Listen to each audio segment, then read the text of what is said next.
रस धातु की दुष्टि जो हो रही है, उस दुष्टि का कारण क्या है? तो रस व स्रोत जी तो हृदय हो गए, मतलब रस दुष्टि होगी तो पक्का सी बात है हार्ट डिसीज और आम और रूमेटेड अर्थराइटिस जो है पक्का होना है, जो आजकल बहुत बढ़ गया है। तो गुरु आजकल देखते हो मेजॉरिटी लोग भारी चीज़ें खाते हैं जो पाचन में भारी होती है, वह जैसे चाहे आप काबुली चने हैं, burger, pizza, chowmein, pastry, patties, ये जो आती हैं सारी वो चीज़ें भारी होती हैं।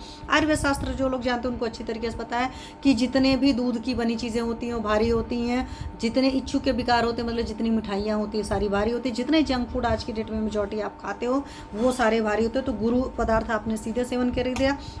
गुरु शीत ठंडी चीज़ें खाने का, तो लोग चिल्ड चिल्ड कोल्ड ड्रिंक पीते हैं, चिल्ड चिल्ड पानी पीते हैं, बियर पीते हैं और न जाने क्या क्या चिल्ड चिल्ड आइसक्रीम खाते हैं। मैंने बताया ना ठंड के मौसम में दिसंबर जनवरी मैंने लोगों को खाते हुए देखा हुआ है और बहुत सारे लोग को देखा है। कुछ लोग फैशन के उसमें खाते हैं, कुछ लोग अपने फ्लेवर के, कुछ लोग स्टेटस दिखाते हैं, तो अलग अलग लोगों का। तो गुरु शीतम अति स्निग्ध, बहुत ज़्यादा ऑयली स्पाइसी खाते हैं, कुछ लोग को रहता नहीं है, सिंपल उनसे खाना नहीं खाया जा सकता है, अच्छा सा बघार लगना चाहिए। तो गुरु शीतम अति स्निग्धम अति मात्रम, और मात्रा से अधिक आहार खाना। अब जब हम लोग पढ़ते थे ना तो ये चीज़ें नहीं समझ में आती थी, क्यों? क्योंकि शुरू से थोड़ी आदत थी कि मात्रा से, तो मेरी डाइट शुरू से थोड़ी कम रही है तो मात्रा से कम खाते तो लगता ही नहीं था।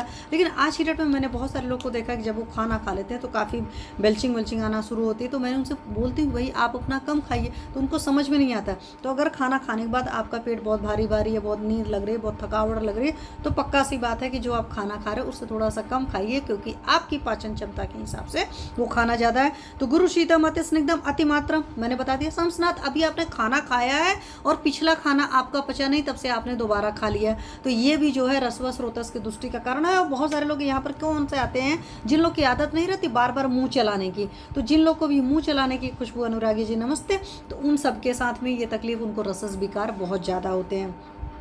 कई बार आप देखते होंगे बच्चों के साथ ये आदत होती है कि इनके साथ खाए, उनके साथ खाए, उनके साथ खाए। पुराने ज़माने में चीज़ होता था तो बच्चे बहुत ज़्यादा नहीं खाते थे, लेकिन आजकल क्या होता है कि बहुत ज़्यादा गार्निशिंग वाले फूड मिलते हैं तो खा लेते हैं।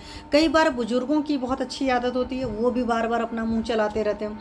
और कई बार हम लोग के एज ग्रुप के भी बहुत सारे लोग होते हैं, खास करके जो एंजाइटी में होते हैं, डिप्रेशन में होते हैं, अंदर से स्टेट ऑफ माइंड उनका ठीक नहीं होता, उनकी भी आदत रहती है वो दिन भर अपना मुँह चला करके ही अपने आप को संतोष देते रहते हैं, तो उनको भी रसस विकार या उनको हार्ट डिसीज होने के चांसेस ज़्यादा होते हैं। इसीलिए आप देखते हैं जो लोग फिजिकली मेंटली अनफिट होते हैं उनको हार्ट डिसीज ज़्यादा होती है।